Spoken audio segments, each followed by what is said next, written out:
حضرت ابو ذر غفاری رسول اللہ صلی اللہ علیہ وآلہ وسلم کے نہایت قریبی سچے ساتھیوں میں سے تھے۔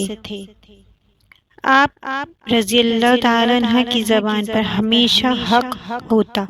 نبی کریم صلی اللہ علیہ وآلہ وسلم نے فرمایا، آسمان کے نیچے اور زمین پر ابو ذر سے زیادہ سچا شخص کوئی نہیں ہے۔ حضرت ابو ذر غفاری رضی اللہ تعالیٰ عنہ دنیا سے بے رغبتی کی مثال تھے۔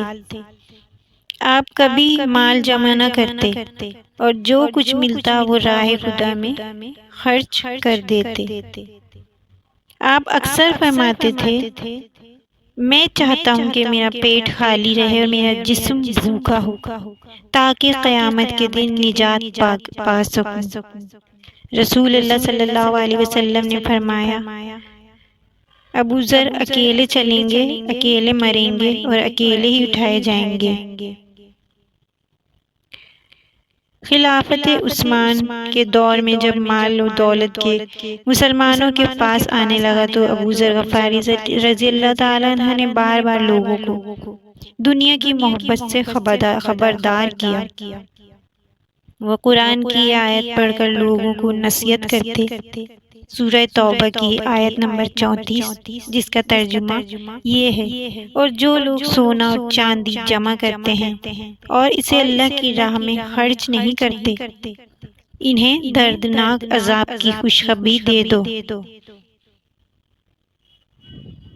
اس وجہ سے بعض حکمرانوں کو آپ کی باتیں سخت محسوس ہوتی، لیکن آپ نے کبھی حق بات کہنے سے پرہیز نہیں کیا۔ حضرت ابو ذر غفاری نے اپنی آخری زندگی مدینہ سے دور ایک مقام پر گزاری، ربضہ کے مقام پر گزاری، وہیں آپ کا وصال ہوا۔ روایت ہے کہ آپ کی وفات کے وقت آپ کے پاس کفن بھی پورا نہ تھا، لیکن رسول اللہ صلی اللہ علیہ وسلم کی پیش گوئی پوری ہوئی کہ آپ اکیلے دنیا سے رخصت ہوں گے۔ چند صحابہ کا قافلہ گزرا، انہوں نے آپ کو کفن دیا اور تدفین کی۔ حضرت ابو ذر غفاری رضی اللہ تعالیٰ عنہ کی زندگی ہمیں یہ درس دیتی ہے کہ حق ہمیشہ بلند آواز میں کہنا چاہیے، دنیا کی محبت دل میں نہیں رکھنی چاہیے۔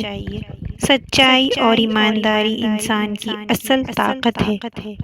اللہ تعالیٰ ہمیں حضرت ابو ذر غفاری رضی اللہ تعالیٰ عنہ کے زہد، صدق اور تقوی سے سبق لینے کی توفیق عطا فرمائے، آمین۔ ویڈیو پسند آئے تو میرے چینل کو سبسکرائب کر دیجیے گا اور بیل آئیکن کو پریس کر دیجیے گا تاکہ میری ہر نئی آنے والی ویڈیو آپ تک پہنچ جائے، اور ویڈیو کو صدقہ جاریہ کی نیت سے ضرور شیئر کریں اور کمنٹ کریں۔